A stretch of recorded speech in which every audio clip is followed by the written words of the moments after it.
고난주간 특별 새벽기도회에 참석하여 주님의 사랑을 경험하세요. 특별 새벽기도회에 참석하여 주님의 사랑을 경험하세요. 네. 오늘은 종료주일이자 예수님의 고난을 생각하고 묵상하는 고난주일, 고난주간입니다. 예수님께서 나귀 새끼를 타고 예루살렘 성에 입성하셨을 때에 사람들은 호산나 호산나 하면서 노래 부르며 찬양했습니다. 호산나, 이 말은 우리를 구원하소서라는 뜻입니다. 예루살렘 성의 백성들은 종려나무 가지를 흔들면서 예수님을 환호했습니다. 그런데 이 환호가 얼마 지나지 않자 바뀌기 시작합니다. 열렬히 환호했던 그 분위기는 시들어가고 오히려 사람들은 예수님을 외면하였고 또 예수님은 이 마지막 한 주간 동안 홀로 묵묵히 십자가 그 고난의 길을 걸으셔야만 했습니다. 사랑하는 성도 여러분, 2024년 종료주일을 맞이하고 또한 고난주일, 고난주간을 우리가 지내면서 우리를 위해서 십자가에 달리신 예수님의 그 고난과 그 은혜를 묵상하고 감사하면서 이 고난주간, 이 한 주간 동안 우리가 특별히 특별 새벽 기도회에 참석하여서 주님의 그 십자가를 묵상하고 바라보면서 승리하시는 한 주간이 되시기를 주님의 이름으로 간절히 축원드립니다. 18세기 이 독일의 작센 지방에 이 진젠도르프 백작이 있습니다. 진젠도르프 백작은 많은 땅과 많은 재산을 가진 영주였습니다. 어느 날 미술관에 갔다가 하나의 그림에 시선이 멈추었습니다. 그 그림은 예수 그리스도가 십자가에 못 박히시는 그림이었습니다. 머리에는 가시관이 쓰여져 있었고 양손에는 큰 못이 박혀 있었고 허리에는 창에 찔린 채 붉은 피가 흘러내리고 있는 그림이었습니다. 진젠도르프 백작은 예수 그리스도가 십자가에 못 박히신 그 장면을 보는 순간 예수님의 허리에서 피가 흘러내리는 그런 환상을 보게 됩니다. 그 환상을 보고 큰 충격을 받습니다.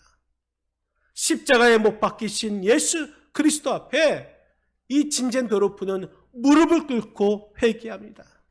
예수님께서 나의 죄 때문에 피 흘려 나는 당신을 위해서 아무것도 없습니다.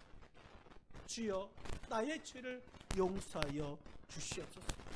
이 사건은 진젠도르프의 삶을 완전히 180도 바꾸어 놓았습니다.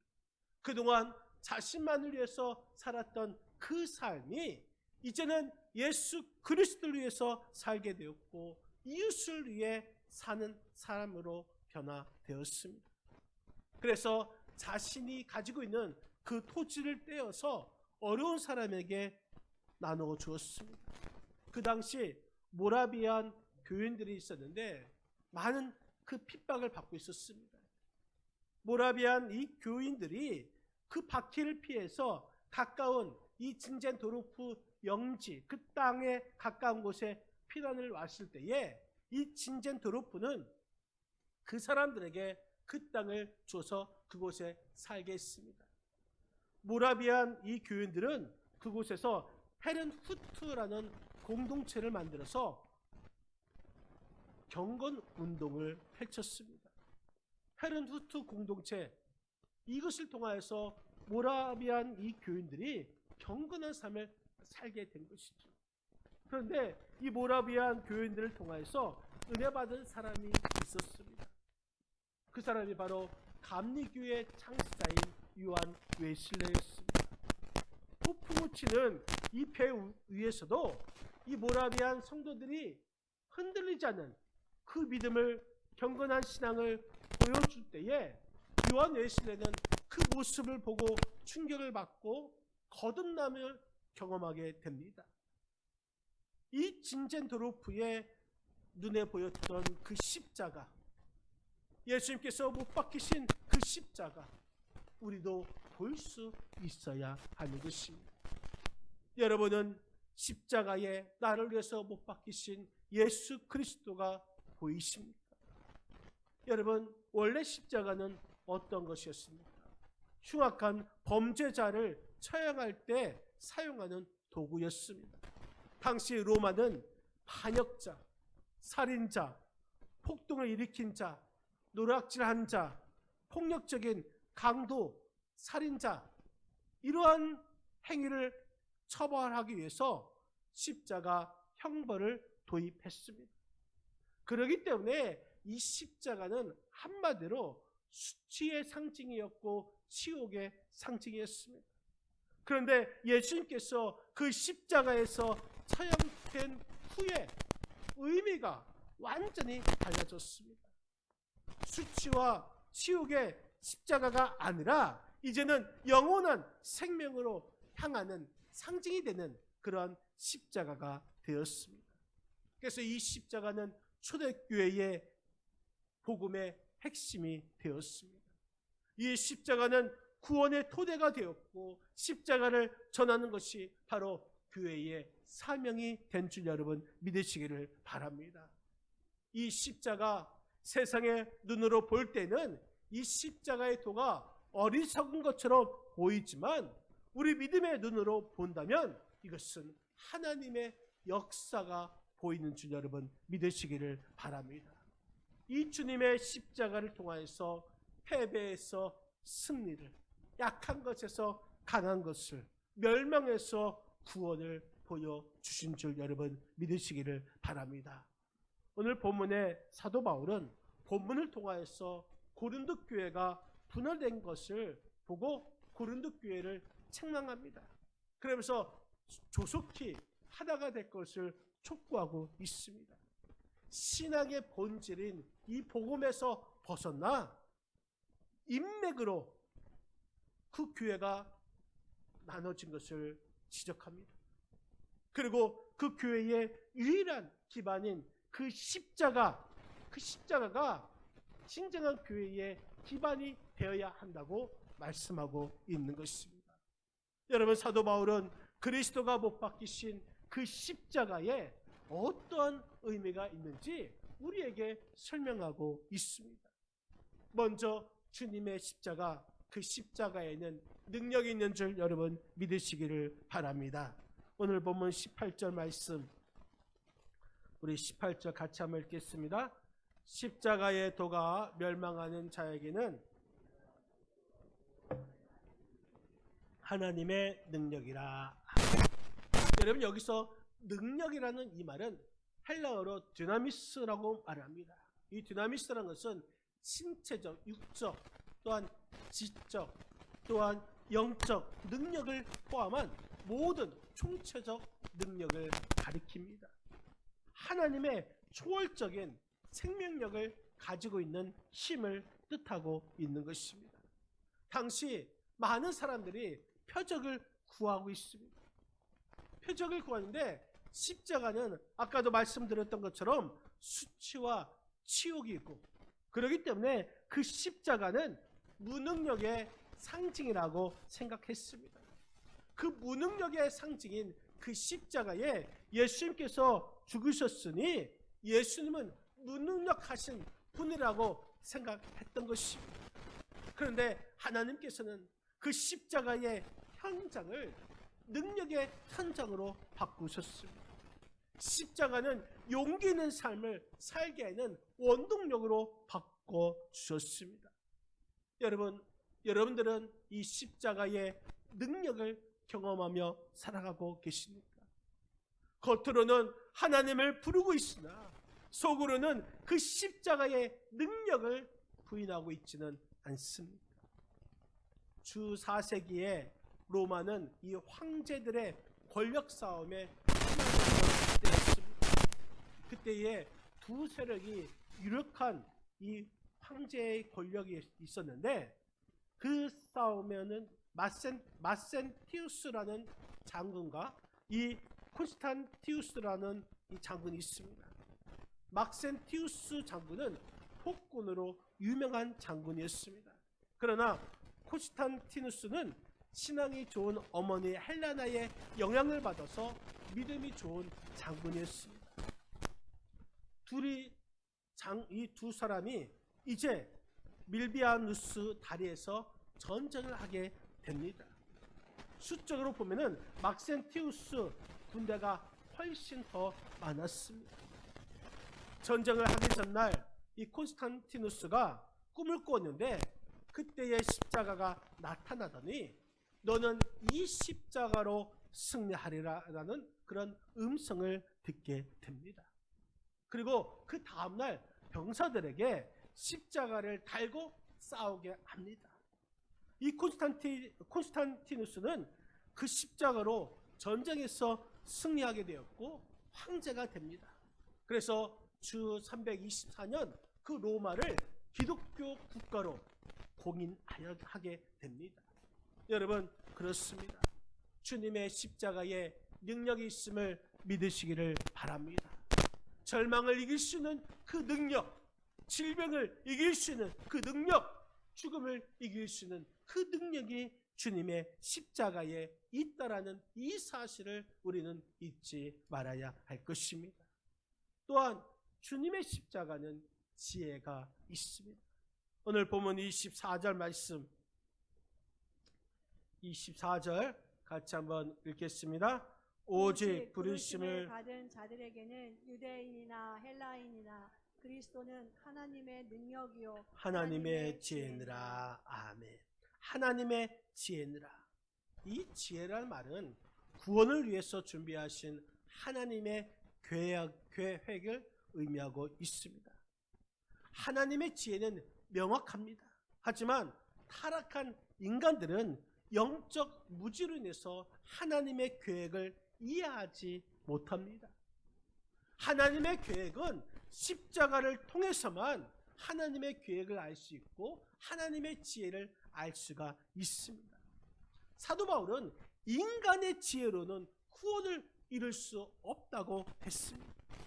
십자가의 복음을 우리가 알 때에 하나님을 알게 됐는데 이 십자가는 세상의 철학들이 알려주지 못하고 있는 창조주이신 하나님을 알게 하는 것이 바로 주님의 십자가인 것입니다.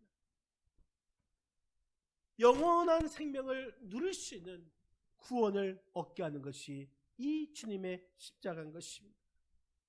세상 사람들은 그것을 알지 못하기 때문에 십자가가 어리석다 말하고 있지만 십자가야말로 진정한 하나님께서 우리에게 주신 지혜라는 것입니다. 그 주님의 십자가는 인간이 얻어야 할 지혜를 가르치고 있는 원천이라는 사실을 우리는 잊지 말아야 할 것입니다. 여러분, 우리가 잘 알고 있는 성 프란시스는 평생 소원이 있었습니다. 그 소원은 예수 그리스도께서 받으신 그 고난의 흔적을 나의 몸에 갖는 것이었습니다. 성 프란시스는 부잣집에서 태어났습니다. 아버지는 그가 가업을 이어받아서 큰 부를 누리면서 살기를 원했습니다. 그런데 23살 때에 프란시스가 그 십자가 앞에서 기도하던 중에 하늘로부터 음성을 듣습니다. 너는 가서 내 집을 세우라. 내 집이 무너져 가고 있다라는 음성을 듣습니다. 그 후에 프란시스는 아버지로부터 물려받은 그 부와 재물을 완전히 포기하고 아주 남루한 옷 한 벌과 맨발로 이 길을 나섰습니다. 자기 자신을 부인하고 주의 길을 가기로 결심했습니다. 베르나 산에서 40일 동안 금식하면서 기도하고 있었을 때에 그의 기도는 이런 기도였습니다. 주님, 세상을 떠나기 전에 두 가지 은혜를 저에게 주시옵소서. 주께서 겪으신 고난을 저의 영혼과 몸으로 체험하게 하시고, 주께서 나를 위해서 죽으신 불타는 사랑을 가지게 하소서. 이렇게 기도합니다. 이렇게 기도하던 중에 환상을 보았습니다. 천사가 6개의 날개를 펴고 하늘에서 다가오는데 그 날개를 보니까 그 날개에 십자가 형상이 있었던 것입니다. 그 순간 양 손과 양 발 그리고 옆구리에 참을 수 없는 그런 통증이 밀려왔습니다. 이러한 고통의 시간이 지난 후에 자신의 손을 보고 자신의 발을 보니까 목자국이 생겼습니다. 옆구리에 보니까 창자국이 생겼습니다. 그때 성 프란시스가 이렇게 고백합니다. 나의 하나님, 당신은 나의 전부입니다.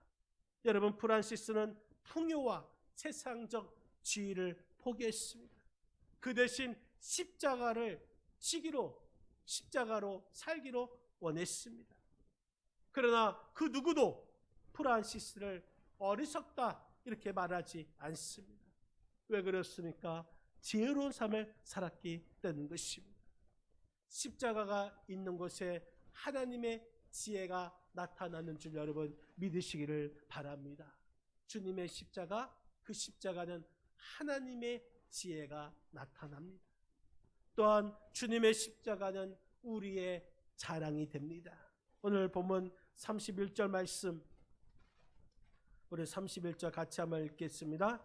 기록된 바 자랑하는 자는 주 안에서 자랑하라 함과 같게 하려 함이라. 아멘. 여러분, 이 자랑이란 것은 인간적인 자랑을 말하는 것이 아닙니다. 영적인 자랑을 말하는 것입니다. 사도 바울을 마음 아프게 한 것은, 슬프게 한 것은 고린도 교회 성도들이 예수 그리스도의 이름을 제쳐두고 사람의 이름, 인간의 이름을 자랑하면서 교회 안에서 분쟁하고 있었기 때문에 사도 바울이 마음 아파했던 것입니다. 여러분, 그리스도인은 자신이나 자신의 업적을 자랑할 수가 없습니다. 자신의 이름을 높여서도 안 되는 것입니다. 사도 바울은 갈라디아서 6장 14절에 이렇게 고백하고 있습니다. 우리 한번 갈라디아서 6장 14절을 같이 한번 읽겠습니다. 그러나 내게는 우리 주 예수 그리스도의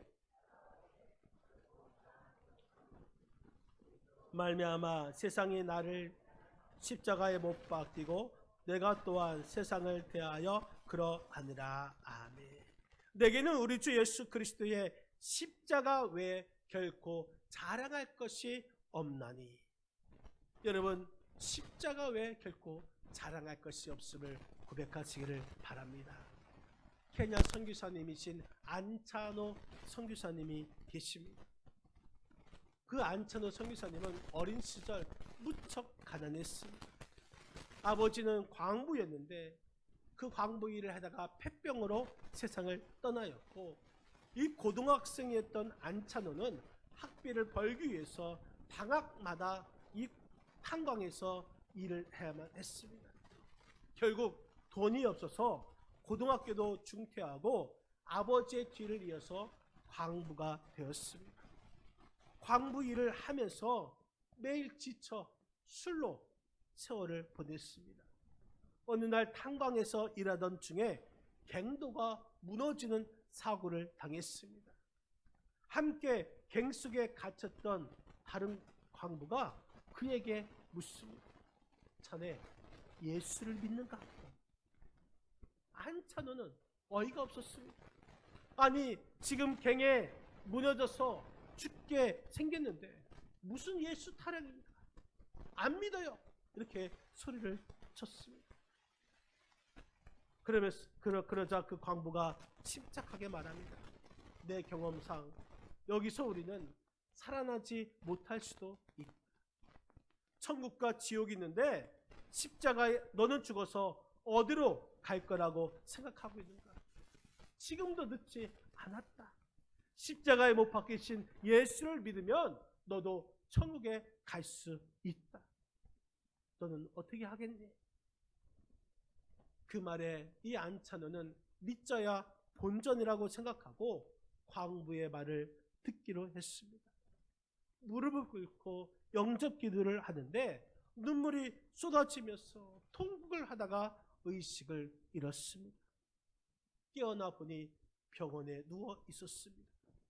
기적처럼 자신은 구조되었는데 복음을 전해주었던 그 광부는 죽고 말았습니다.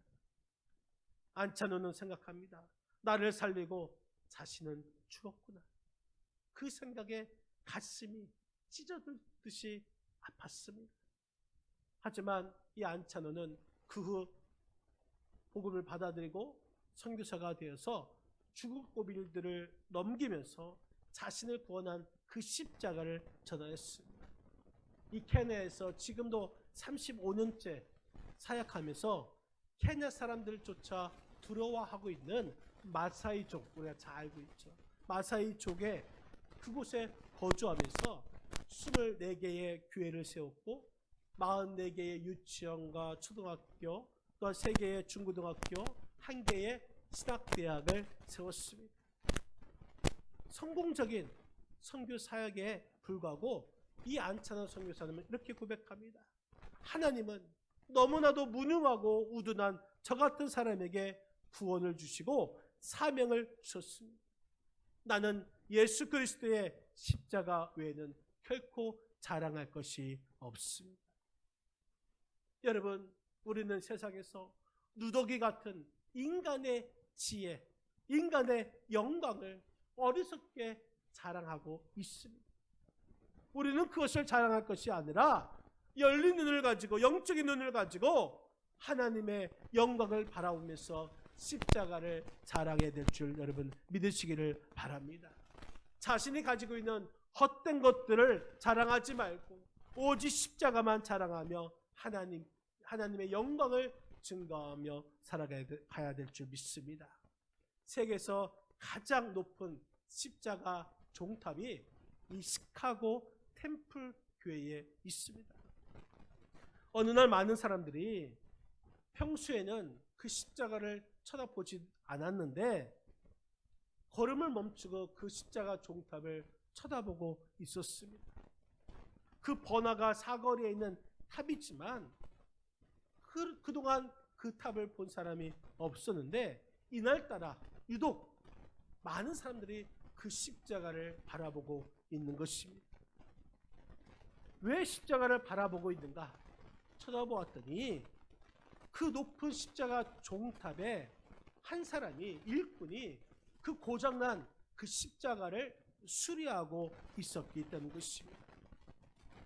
비어있는 십자가에는 관심이 없었는데 그 십자가에 사람이 매달리니까 눈길을 끌게 된 것입니다. 여러분, 그러나 예수 그리스도가 없는 십자가, 그 십자가는 아무 의미가 없음을 여러분 우리는 알아야 할 것입니다. 우리는 빈 십자가로 만족하지 말아야 하는 것입니다. 십자가에 못 박히신 예수 그리스도를 우리가 바라보아야 할 것입니다. 십자가를 향한 사도 바울의 고백, 그 고백이 우리에게 있어야 하는 것입니다. 우리가 불안해하면서 다른 표적을 찾는 그런 신앙이 아니라 십자가로 만족하는 그런 신앙인이 되어야 할 것입니다. 이미 우리는 십자가, 주님의 십자가 안에서 이루어진 그 구원으로 인해서 감사하시기를 바랍니다. 여러분, 십자가는 더 이상 부끄러운 상징이 아닙니다. 그 십자가는 우리의 목에 걸고 귀에 거는 그런 액세서리가 아닙니다. 주님의 십자가는 구원을 얻는 능력이 있음을 여러분 믿으시기를 바랍니다. 주님의 십자가는 우리를 바르게 살게 하는 하나님의 지혜가 있음을 여러분 믿으시기를 바랍니다. 그리고 오직 주님의 십자가만이 우리의 자랑임을 깨닫고 이 한 주간 동안 우리가 고난 주간을 지내면서 특별히 특별 새벽 기도회를 우리가 함께 나와서 그 기도에 참석하여서 십자가에 못 박히신 예수 그리스도를 묵상하고 그 십자가에 못 박히신 예수 그리스도를 증거하고 승리하는 우리 충원복교회 성도님들이 다 되시기를 주님의 이름으로 간절히 축원드립니다.